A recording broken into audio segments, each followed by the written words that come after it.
Nobody just decides one day that they're going to be able to write a book and become an author. Oh, who am I kidding? People do that all the time. But becoming an author is something that allows people to let their minds run. And oftentimes, fantasy is a genre that allows an author's brain to run amok with creative ideas. I'm your host, Garrett K. Jones, and this is the final interview of Author Awareness April.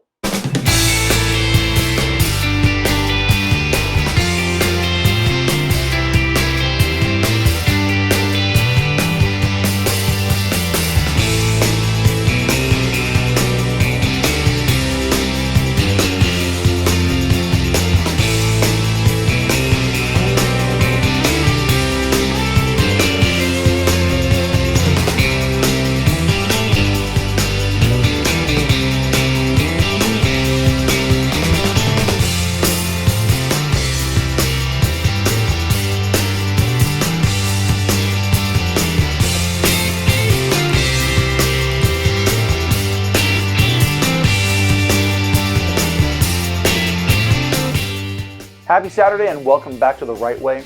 3 great interviews down and 1 last interview left. But before we jump into today's interview, here are a couple of things that you need to know all about. First, my comedy writing workshop was just this last week. There was a pretty decent turnout and the discussion was a heck of a lot of fun. I do have new dates coming up through the summer for those of you who are living locally, who are interested in being a part of one of my workshops. Those dates are May 20th, June 17th, and July 15th, all starting at 11:30 a.m. to 1 p.m. The May date will be focused on writing dialogue and paragraph structure. June will focus on story structure and intentionality, and July will focus back on genre writing, specifically using a Western motif. Second, as mentioned in last week's episode, you can access each of these interviews in their uncut, unedited versions by becoming a supporter on Patreon for as little as $1 a month. There are other cool rewards for patrons, including access to an audio recording of one of my short stories that nobody else has access to, and you can sign up at the link down in the video description.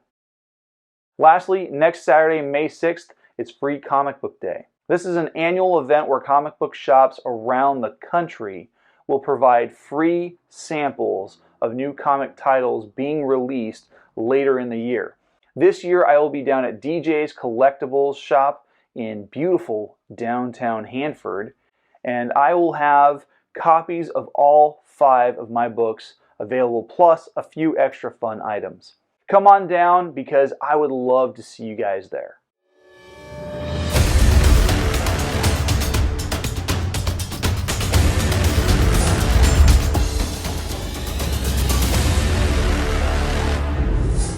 So I connected with this week's guest when I was looking for authors to interview. Jacob has some interesting stories that he has available for readers, and maybe you're part of that audience that he is looking for. Here is fantasy author Jacob Lantom. All right, Jacob, thank you for joining me on the show.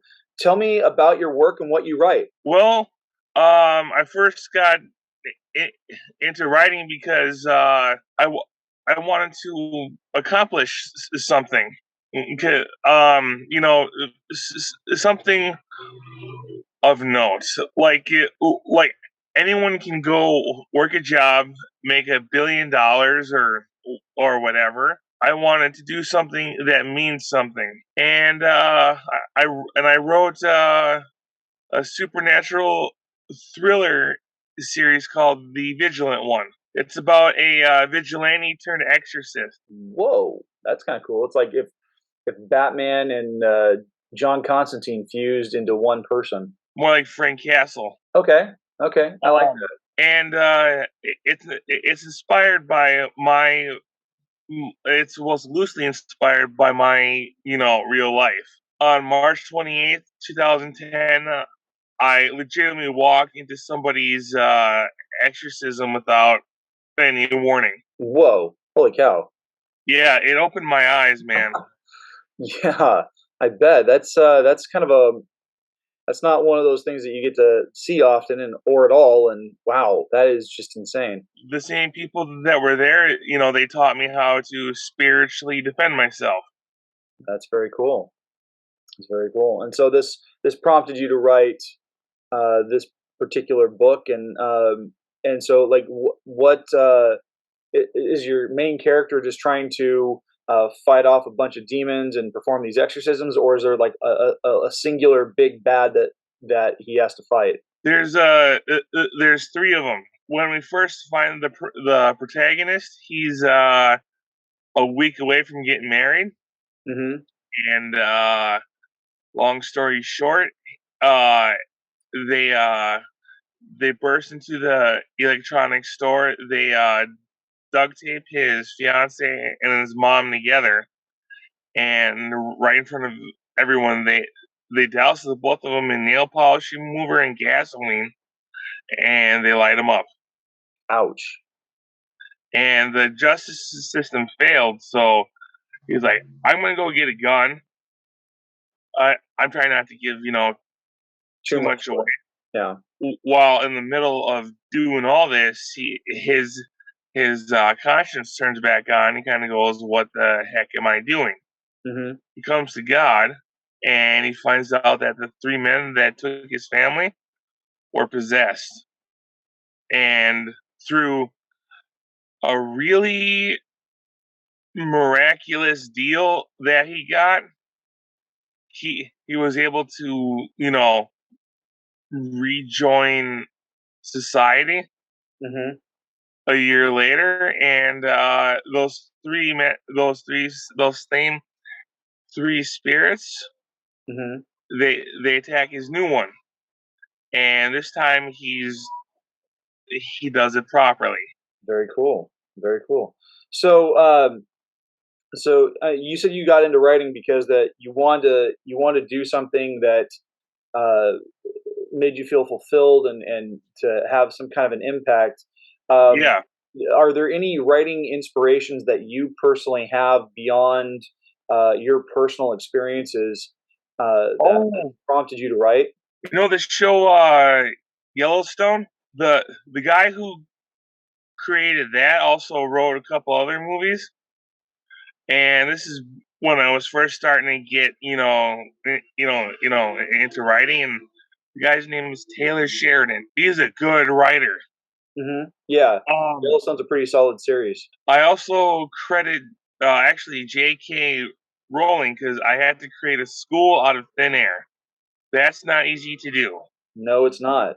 That's really cool. So, your book is out, I'm assuming. Yeah, it's on Amazon. Uh, to be honest, I could use a publisher and more and name recognition. And this is a good start. I mean, thank you. So, is it available on paperback or is it just on Kindle? The first one is both. I'm currently editing the fifth.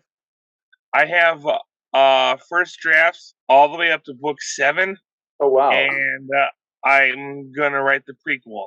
that's really impressive. That's a lot of writing to go through. Although the hardest genre to write is sci-fi. How so? Every author wants to be as original as possible. I mean, me included, Hmm. with the exception of Robert Heinlein's Starship Troopers novel. Every good sci-fi thing has either been made into a movie or written. I mean, Isaac Asimov, Ray Bradbury, Philip K. Dick, they wrote their butts off. Yeah, yeah, they did. Because I have one where a guy goes into cryostasis and wakes up 300 years later. Interesting. That sounds almost like that sounds very similar to Mark Twain's. Idiocracy. Well, I was going to say Connecticut Yankee and King Arthur's Court, but that's kind of working in reverse. And he finds out that there are 4 families that help rebuild everything, including his. Like, he's now the oldest of the family. That's interesting.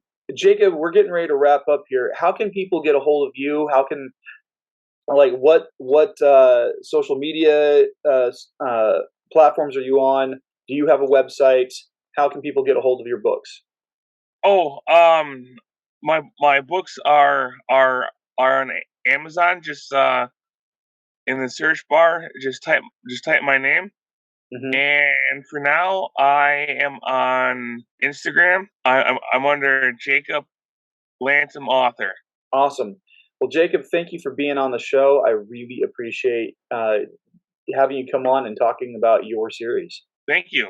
No, you're very welcome. If you're interested in connecting with Jacob through social media or picking up copies of his book, you'll find those links by visiting the video description.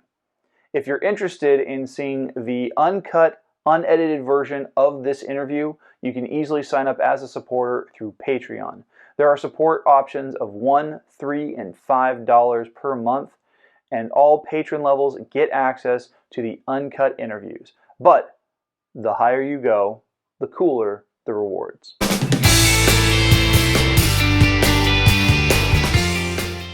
Hey, thanks for watching. Please hit like, hit subscribe, and hit the bell for notifications on new videos.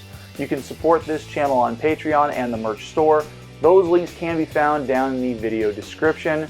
Make sure to tune in next week for the first of 3 all-new top 10 lists for the season, featuring Star Wars unboxing YouTuber Darth Tuba.